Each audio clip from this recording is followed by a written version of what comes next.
Yo, what's good everyone? Hope you're doing well. So this video is going to be basically a setup guide of what sort of setups you can do. Now, this isn't like frame traps or anything like that. This video is basically showing you what you can do if you predict what your opponent's going to do.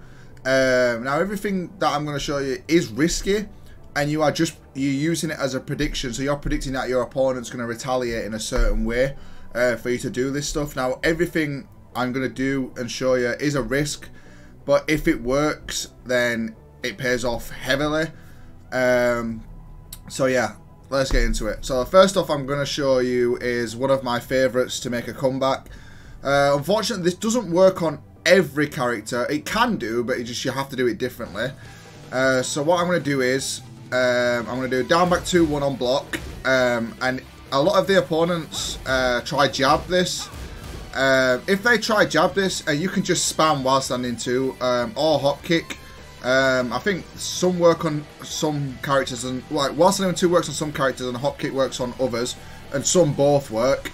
But if they have a low hitting jab, then it doesn't work, but you can just stay ducking and then wait for the jabs to whiff and then launch. But Kazuya, if I do down back 2-1 into just smash while standing 2, I'll put the what you can see I'm doing. If I just spam while standing 2, it's going to go straight through his jabs every single time. Same with hop kick. So this is one of the setups that I like to do if I need a comeback, or I just want to be cheeky. But it does beat a lot of characters. I think Claudio is one of the characters that if Claudio jabs, his jabs actually beat the while standing 2 and the hop kick.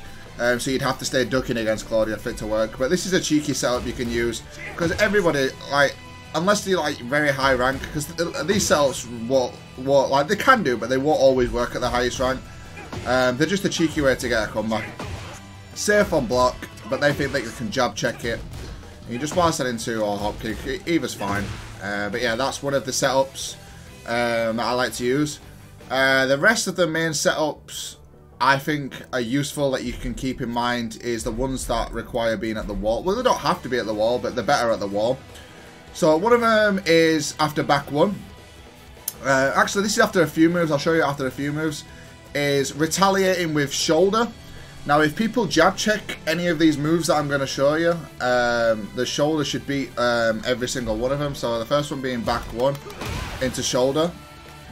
If they jab check this, you can do that. Now, you can do down back 1+2, but I think it depends on the range. Yeah, look, it just depends on the range. Like, if you do it really close, down back 1+2 doesn't work. Whereas I think the shoulder always works. So I use shoulder over down back 1+2 if you're going to go for this, because it's quicker and always works. And down back 1+2 you can get caught, because you have to be quite far back for that to crush. So yeah, back 1 into shoulder will work. Forward 4 into shoulder will work. Down forward 3-2. I can't. This works, but for some reason they dummy after the down forward 3 jabs. But that works. Forward 3, shoulder works. This down back 4-3 into shoulder works, but this is a lot of. I wouldn't use this one too much, because most people respect it because they've been hit. But if they don't respect it, then it works. But yeah, anything like only just minus, like even back 3 into shoulder, works. So this is a good way to get a wall splat if you think people are going to retaliate after stuff. I think back 1's one of the main ones that it works after. Next we have if people start like mid checking you. So I guess like down forward 4 maybe. Let me just check this. So like if you do back 1, yeah, down forward 4 into power crush. This can be like a lot of mid checks. So like you can even do it after forward 3. You know, like all after the same moves that I just showed you. To do the power crush after these at the wall will work on people retaliating with mids. Not the jab. If they jab, they can block the power crush. So like that's why you have to predict what your opponent's going to do. If you think they're going to jab, you can shoulder. If you think they're going to mid check, you can power crush. So yeah, you can do that after all of these, and it'll work. Yeah, so that's another setup that you can use. Another one is, this is the most risky one in my opinion. I mean, it's not as punishable as the shoulder, but the shoulder comes out really, really fast. That a lot of people don't punish it if they block it properly. But this one, this is launch punishable. But you can do the back 3+4. Not after forward 4 because it leaves too close. But like, I'm pretty sure you can after certain, yeah. But like, mainly after back 1, this works. So the back 3+4 is a setup you can use after stuff. You see the ones that leave you close, the back 3+4 whiffs. So again, I'd mainly use this after back 1 because of the spacing it creates. But if they don't press, you're at -15. So you are launch punishable. So there is a big risk for it, but you're expecting them to like do a mid or something of that doesn't have crazy range on it is something you're expecting, you know, main people to do there. Next is down forward 3-2, down forward side step down forward 3-1. This is a common like setup for people retaliating a down forward 3-2. I don't know if I can get the dummy to challenge properly on this.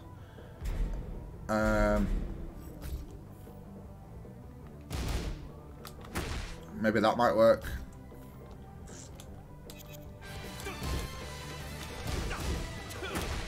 Okay. Oh wow, down forward. What for? Oh, it's because I'm holding back. I think I need to retaliate straight away. Probably jabs. I don't want to retaliate too quick because it, the bot just does it like midstream. Yeah.